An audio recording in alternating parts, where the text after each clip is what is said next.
Here I go, here I go, here I go. Yeah, here I go, here I go, here I go. Before we get into today's episode of the pod, you guys have to subscribe because I'm looking at you and you're not subscribed to the channel yet, and you have to hit the notification bell because you're not going to know when I post if you don't have notifications when I post. Make sure to like the video, you guys, so I know you guys are enjoying these episodes. Make sure to follow my social medias. I will pop them on the screen so you can stay up to date with everything to do with this podcast. And then don't forget to check out the Spotify version. The link will be in the description for that as well. Finally, I am a sports writer, so make sure to check out the take.sport.blog so you can read the best sports articles ever. You will not regret clicking that link, so make sure to click that link below. But let's go ahead and get into today's pod, you guys. All right, guys, what is going on? Welcome to another episode of the Take Podcast. I am your host, Jackson Burleson, of course. And before we start today's episode, I just want to say one quick thing. Let's go, Heat Nation. We are in the play-in. Not the most ideal situation, but it is okay. We play the Atlanta Hawks to open up the play-in tournament. We are going to win that game, and we're going to go on to play the Boston Celtics in the first round. So let's see how we're playing in the play-in. You know, the Hawks, I think, will give us a good run for our money. They do have Trae Young, who is a great playmaker, can make things happen for all of his teammates around the court at all times. They got DeJounte Murray, who's a great complementary second piece. He's a great defender. He's long. He can score the basketball. He can rebound. They also have John Collins. The Hawks have a lot of good shooters as well. So the Miami Heat are going to kind of have to be a little more aware of that. But we have great defense. We are small. We can push the ball up the floor, which we didn't this year. We were one of the worst teams in pace this season. But let's play faster in these playoffs. The regular season's over. Let's play fast. Coach Spoelstra, he needs to get out and have this team running. That's what we need to be doing, pushing the tempo, taking it right to the interior, going to the paint, shooting the perimeter shots. That's going to be key for the Heat to make a deep run in these playoffs. I believe somewhere we can do something special this year. Now, it's not going to be anywhere near easy, and we'll kind of talk about our matchup with the Celtics in just a second, but it's going to be nowhere near easy. It's going to be a very bumpy road. Everything about these playoffs are going to be very difficult for us because we don't have the number one seed. We don't have home court advantage like we did last season. So there's going to be a lot of things that are going to be different about these year's playoffs. But we do have a very similar team, like I have said in previous podcast episodes. But we'll see what happens with this play-in tournament. I mean, this NBA playoffs is going to be very, very interesting because you have a lot of lower seeds that actually have a chance to make some deep runs in these playoffs. Like in the Western Conference, which, by the way, I think the Western Conference is so wide open right now. Now, I know in previous podcast episodes I have said the Clippers. I'm not sold on the Clippers right now because Paul George is not 100% healthy. If the Clippers have Paul George healthy, then yes, the Clippers are going to be coming out of the Western Conference. But if Paul George is not healthy, then that's a different discussion. I easily pick probably four more other teams that would make it over the Clippers without Paul George healthy because Paul George and Kawhi Leonard are such a dynamic duo. They're the best two-way duo to ever grace literally the entire basketball court ever created. Like Kawhi Leonard and Paul George are the best two-way duo of all time. That is a fact. Just the way those two guys can play defense, they can guard the best players. I mean, it's just, they're such a good duo when it comes to being great on both sides of the ball. I mean, they complement each other very good offensively, but they have got themselves a handful for a first-round matchup. They got the Phoenix Suns. Oh, my goodness. Phoenix are going to be a real problem. With Kevin Durant, CP3, D-Book, you got Ayton. Oh, my goodness. The Suns could possibly win the NBA championship because Kevin Durant is such a game changer. Kevin Durant will go to any team in the NBA and they're an automatic championship contender. That is how good Kevin Durant is. Now, does he get credit for this ring if he wins? No, because Kevin Durant has only won rings on super teams. That is not a way to build a great legacy of leaving your imprint on a game, of being one of the legends. I don't consider Kevin Durant a legend of the game of basketball. I will never consider him a legend. Now, will I consider him one of the greatest scorers of all time? Yes, because I'm respecting his game.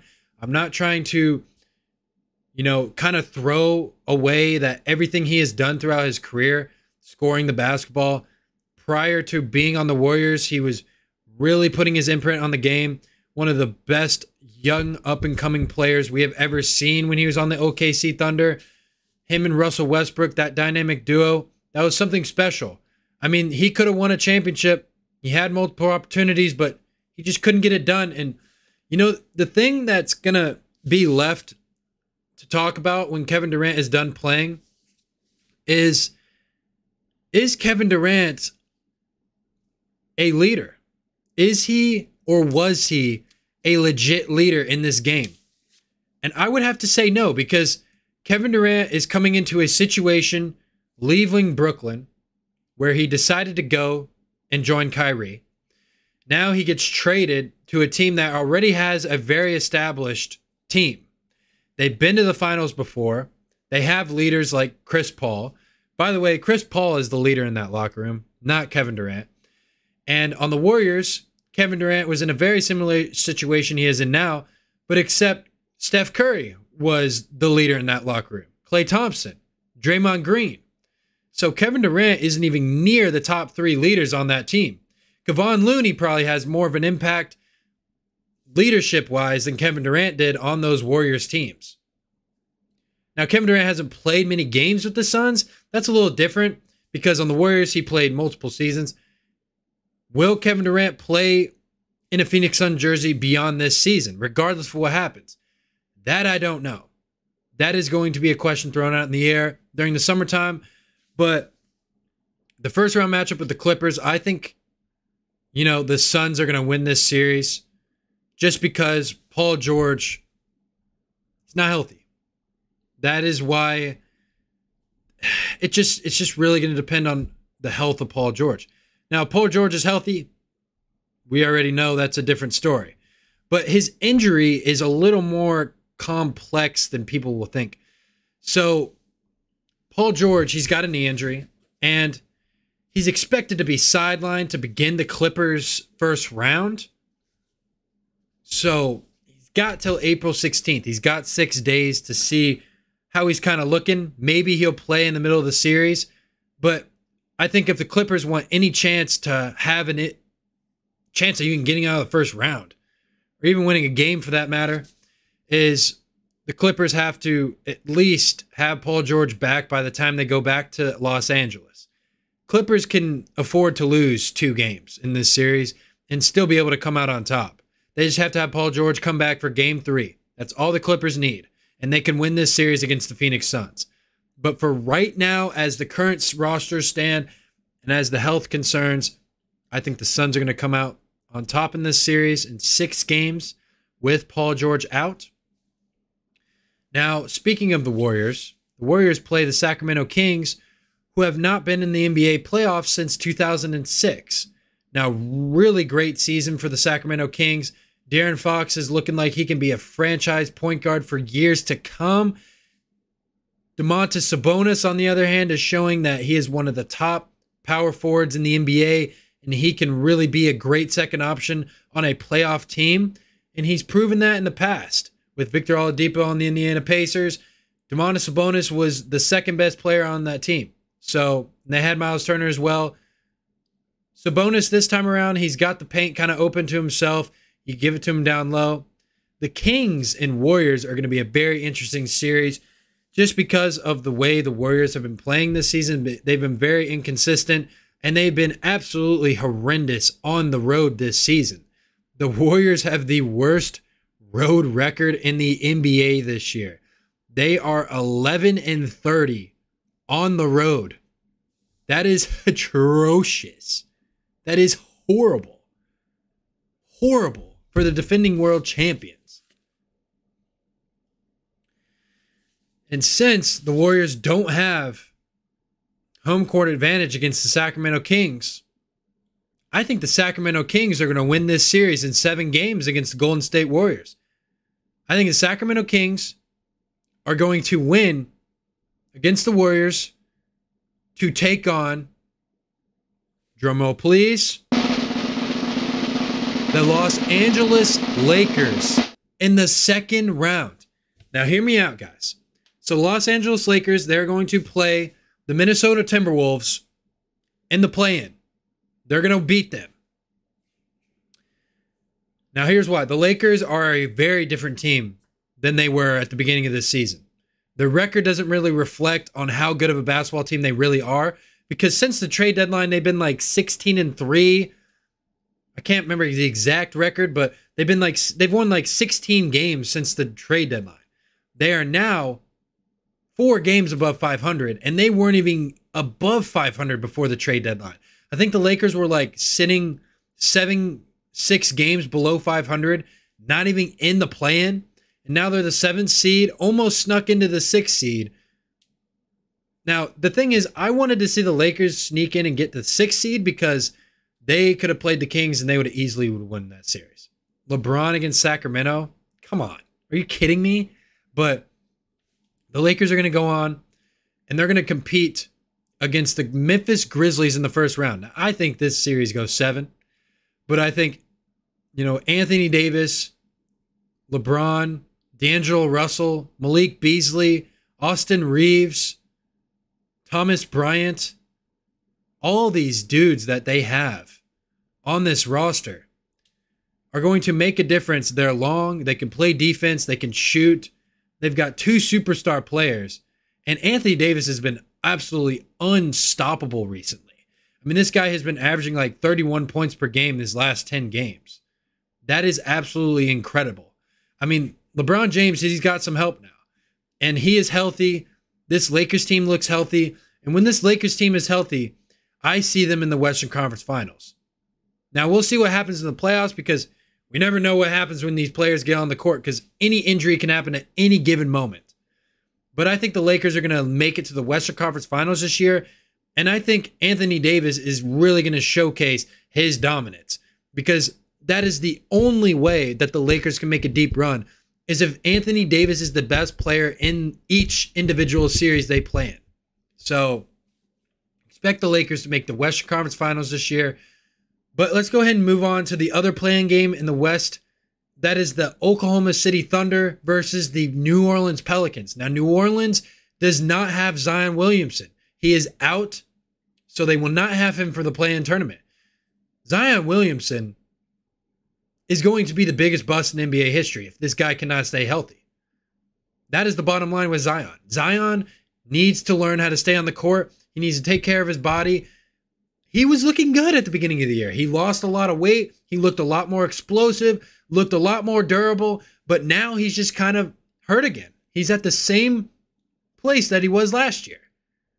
I want to see Zion be in the playoffs. I want to see him in big time moments. I want to see him make this Pelicans team have a name for themselves. Because at some point in this season, this year, in January, the Pelicans were the number 1 seed in the Western Conference. Remember that. Everyone forgets about that. They were the number 1 seed in the Western Conference. Like, they are such a good team. They have Brandon Ingram, Jonas Valanciunas, CJ McCollum, and then you plug Zion Williamson in there? Come on. That is a 100% guaranteed second round. At least, at bare minimum. At bare minimum, with those 3 guys, you have got a second round appearance in your sights with Zion on the court. It's so disappointing, man. It's not that the Pelicans are not making the playoffs with Zion Williamson. They're making it. They're missing it without him. So I don't know. the Pelicans these last 5 years, when they had Lonzo, I mean, they had such high expectations to, make it out of the West or do some damage in the West.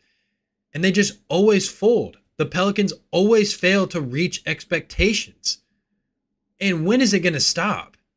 When is it going to stop? Even with Anthony Davis there.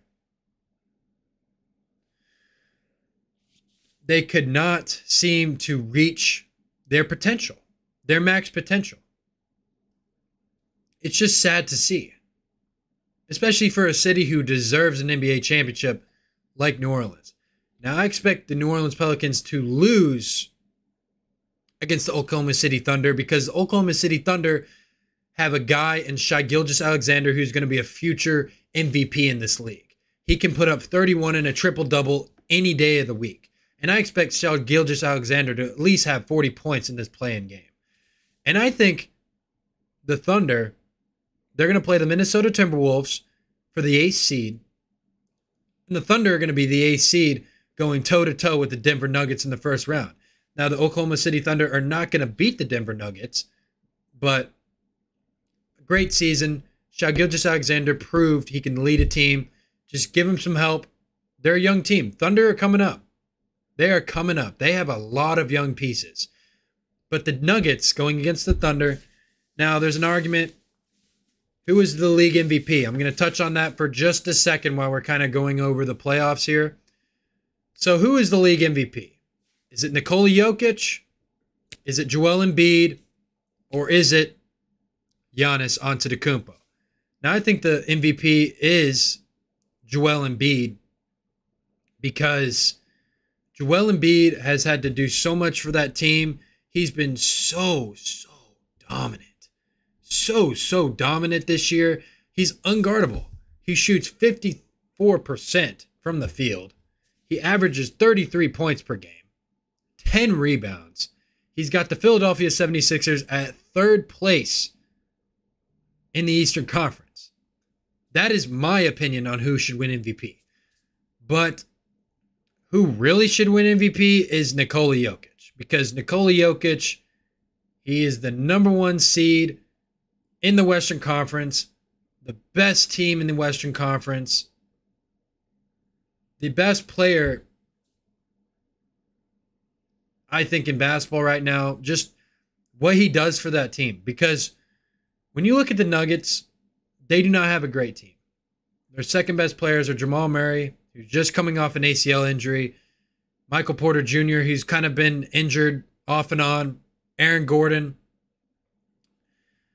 You don't see anybody else that's really a solid second superstar like James Harden or Chris Middleton on the Bucks for Giannis. Giannis is the third option because he's Giannis. If he didn't win it twice already, Giannis would probably be league MVP because Giannis has the best record in the NBA. He's the number 1 seed in the Eastern Conference. It would be Giannis, but they don't want to see him win Giannis. It's like with LeBron. They don't want to see LeBron winning league MVP every year because it's just not fun that way. They want to see different guys. But I think Nikola Jokic is going to be the first player since Larry Bird to three-peat league MVPs. That's actually insane to think about. But just Nikola Jokic just does so much more than score the basketball for their team. I mean, he dishes out insane assists. He rebounds. He's literally the first point center to ever play the game of basketball. I've said this multiple times. But he is the guy that's probably going to get the nod. Now, do I think he should get the nod? No. I think Joel Embiid definitely should get it. He got robbed last year, in my opinion. I think he should have definitely got it last year. But the Nuggets, I think, are going to lose in the second round. They just don't have enough firepower. It's just going to be tough, especially in a second round series with the Phoenix Suns. I don't know how the Nuggets are going to hold up because the Nuggets just don't have enough. They don't have enough. It's a good season, but number 1 seed Denver Nuggets are going to go down in the second round to the Phoenix Suns. Now, so we've got the Los Angeles Lakers taking on the Phoenix Suns in the Western Conference Finals. Now, the Western Conference Finals, I think the Phoenix Suns are going to make the finals. If Paul George is healthy, they're not making it. Just saying that. But for what is happening right now. I think Lakers and Suns, Western Conference Finals. You got the Phoenix Suns obviously going to the conference finals. I think the Phoenix Suns win this series in 6 games. I think LeBron definitely puts up such an incredible effort. LeBron is going to have a dominant playoff run. Let's just go ahead and say that right now. He's got a lot going for him. He's the all-time leading scorer in NBA history. He wants to prove something. The only way for LeBron to pass Jordan is if LeBron gets a 5th ring. That's the only way that LeBron passes Jordan. And he's got more to prove. Even though he's proved a lot more, if he wants to be better than Jordan, to be the GOAT, he's got to prove that he can be that guy at this stage in his career. 20 years in the league, 37 years of age. It's incredible what he's doing on the basketball court, but I mean, he's just got to show he can be that dominant player, be durable, because being great is all about being healthy. Because if you can't be healthy, you can't be great. At the end of the day, it doesn't matter how much talent you have. You are not going to be on the court doing anything impactful if you're on the sidelines hurt. So I think the Phoenix Suns are coming out of the conference finals. Now let's go ahead and get to the Eastern Conference Finals. Eastern Conference, I've got the Boston Celtics taking on the Miami Heat in the first round. And then the other play-in tournament game, we got the Raptors and Bulls. That's such a 50-50 game that I really don't really care about. But I think the Raptors are going to win. The Bulls have just been absolutely just crushing my heart. I mean, they've got so much talent. They got Nikola Vucevic, Lonzo Ball, who's had 3 knee injuries this year. Whew, man, Lonzo Ball is going to go down as one of the biggest busts in NBA history. But feel bad for Zach LaVine. The Bulls should have traded him. He needs to go somewhere else. But the Raptors are going to come out on top. I like the way Fred VanVleet has been playing this year. Scotty Barnes has been a great player in his 2nd season. Pascal Siakam, he's got championship experience. I think, the Bucks and Raptors in the first round, that is going to be a series that's going to happen because the Raptors are going to play the Hawks to become the 8th seed, and I think the Raptors are going to win that game.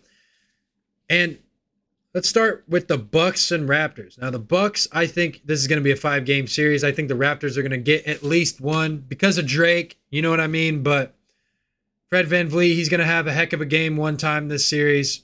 Don't know when it's going to happen, but it's going to happen.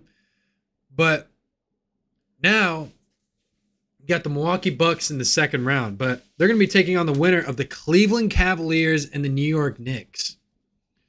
The New York Knicks, I don't think they're going to win this series, but they're definitely going to make it interesting. I think this is a series that definitely goes 6 or 7 games. Now, the impact that Jalen Brunson has made this year and the way that Julius Randle has been playing is unreal. The Knicks just are one superstar player away from really making it to the Eastern Conference Finals. But I don't think they're going to be doing much damage in these playoffs. I think the Cleveland Cavaliers are just too good. I mean, they have Donovan Mitchell, Darius Garland, Evan Mobley, Jarrett Allen. They're just such a good team. They have a lot of different guys they can go to score the basketball. They're so long, so good on the defensive end. They can play fast. I mean, I just don't see them losing. I could easily see them beating the Milwaukee Bucks, but the Milwaukee Bucks against the Cleveland Cavaliers in the second round, it's an interesting series. I think that series goes 7 games, but the Milwaukee Bucks are just too long defensively. They're too good defensively in general because they've got Drew Holiday, the best defensive point guard in the NBA. They've got Chris Middleton, who can get you a bucket at any time. They've got Giannis, a former defensive player of the year. They've got Brook Lopez, who can shoot the 3, can really make an impact on the defensive end. One of the best defensive big men in the NBA. Bobby Portis, a gritty player who gets after it, gets the loose balls, just absolutely is the heart and soul of this Bucks team. I mean, the Bucks are very interesting because they're going to be in these Eastern Conference Finals, guaranteed. But it's going to be interesting to see how the other end of the bracket ends up because you got the Boston Celtics and the Miami Heat. I don't think the Miami Heat are winning the series. No way. No way. Boston Celtics are just way too good. They're way too long.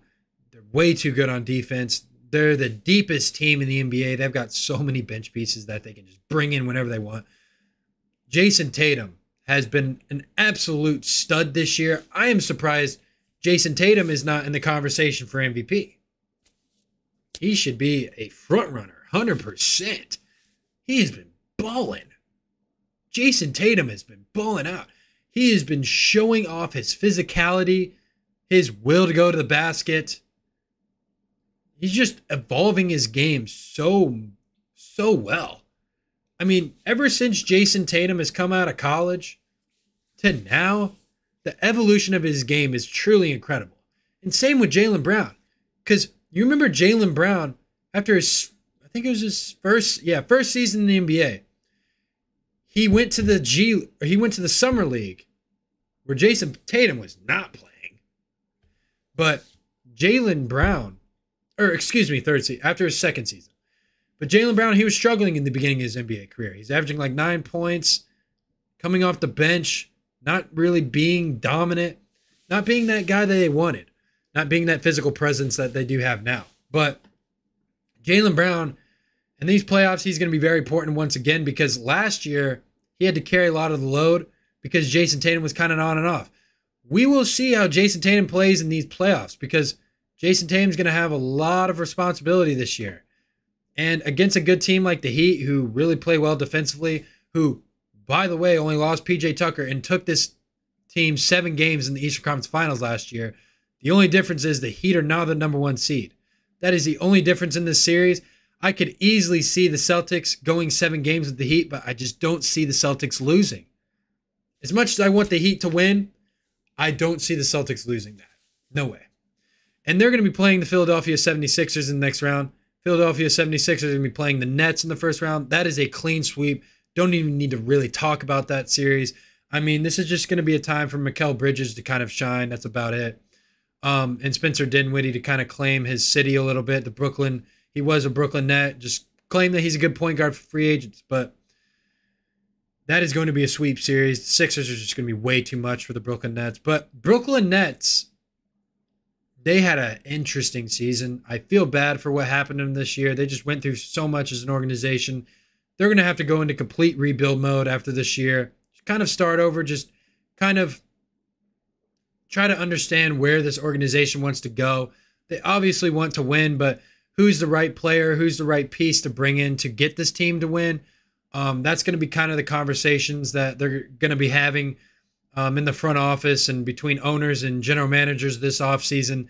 Just kind of see, what guys they're going to be able to bring in. But the Nets have a lot to do these next couple years. But Sixers Celtics, this is going to be the best playoff series this year. And I see this series ending with a Jason Tatum step back 3 in Philadelphia. Game 6. That is going to be how the Celtics close the Philadelphia 76ers out to reach the Eastern Conference Finals for the second year in a row. That is going to be how the Celtics put away the Philadelphia 76ers. Now, the Philadelphia 76ers, who knows what happens from here? They're just probably going to continue to do what they've been doing, bringing back James Harden, bringing back Tyrese Maxey, bringing back Embiid, competing, getting to the top 3 seed in the Eastern Conference, and then losing. That's been the pattern. Embiid wants to win a championship. We all know that every single player wants to win a championship, but only one team out of 20 of these teams that are in the play-in/playoffs get to host the trophy at the end of June. That's how it works. But who's going to be representing the Eastern Conference in the NBA Finals? I think the Milwaukee Bucks are going to be representing the Eastern Conference in the Finals. They're going to be taking on the Phoenix Suns. The second time in, I think, 2 years? Yeah, 2 years that the Phoenix Suns and the Milwaukee Bucks will be in the NBA Finals. Now, who wins this one? You got Giannis versus KD. Oh, boy. This is going to be a heck of a series. This is going to go 7. This is going to go 7. And I think Giannis is going to get his second NBA championship this year. He is going to show Kevin Durant that those 2 rings he got in Golden State mean absolutely nothing. Zero, nada, nothing. Kevin Durant, sit down, leave Phoenix. You don't deserve a ring. Get out of here. In my eyes, you have 0 rings. Giannis's 1 ring is better than your 2 rings. The Milwaukee Bucks are going to win the NBA championship. There you have it. This has been another episode of the Take Podcast. I hope you guys enjoyed this episode. It's actually been a while. It's been about a week since I've recorded. Trying to do more of these episodes for you guys. I really enjoy making these. Let me know in the comments what you guys think. Who's going to win the NBA Finals? Who you got winning it all? Let me know. Stay tuned for the Take Podcast updates. Click the link in the description to check out the Take Sports articles. Social medias. I'm going to be posting more. Check out the Spotify version as well if you don't want to listen to the YouTube one. They're kind of the same. I mean, they both have video, but this is going to be an interesting NBA playoffs. And I'm your host, Jackson Burleson. Let's go Heat Nation. I would love the Heat to win an NBA championship. That's what I want. But I'm just giving realistic predictions here. That's all I'm doing. But you guys have a great rest of your day. Talk to me, baby. Talk to me, talk to me, talk to me nice. I'm from another world, baby, yeah. Broadway paradise. They think I'm way too cold, cause I put my heart up on ice.